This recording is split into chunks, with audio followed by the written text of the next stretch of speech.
Баршаңызға қайырлы күн достар. Бүгін осындай бауырдан салат дайындаймыз. Өте пайдалы, сондықтан менімен бірге болыңыздар.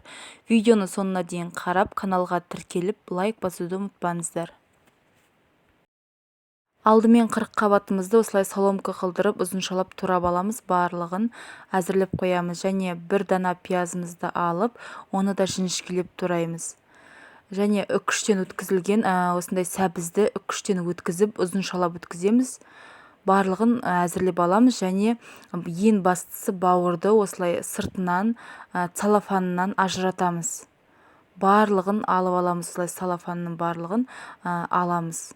Өйткені целлофанмен бірге қуырсаңыздар, ол қаттылау болып шығады. Ал егер алып тастасаңыздар, ол жұп-жұмсақ болып піседі. Сондықтан барлығын ерінбей алып тастаңыздар.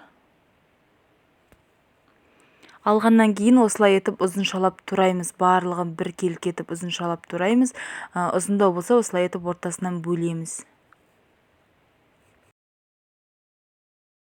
Енді отымызды жағып, табамызды қойып, майымызды құйып, пиязымыздың барлығын осылай қуырып аламыз. Бетін жауып қуырып аласыздар. Және үстіне сәбізімізді салып, оны да бетін жауып, қасықпен араластырып, бетін жауып, барлығын қуырып аламыз. Мінекей сап-сары болып шықты.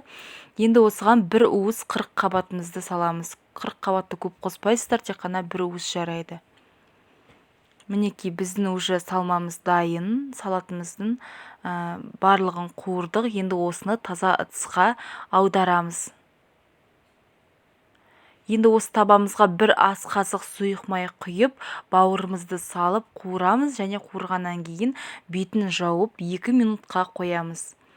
Ол өте тез піседі бауыр деген. Сондықтан 2 минут тұрса жеткілікті. Осылай піскен бауырларымызды мен қанша жіңішкелеп турасам да, бірақ ол жуандау болып шыққан. Сондықтан піскеннен кейін осылай ортасынан бір бөлсеңіздер болады. Сонда ол соломка тәріздес болып шығады.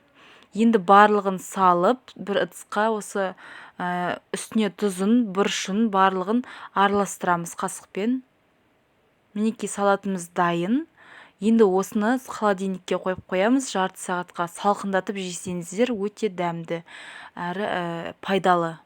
Сондықтан жасап көріңіздер және каналға тіркелуді, лайк басуды ұмытпаңыздар.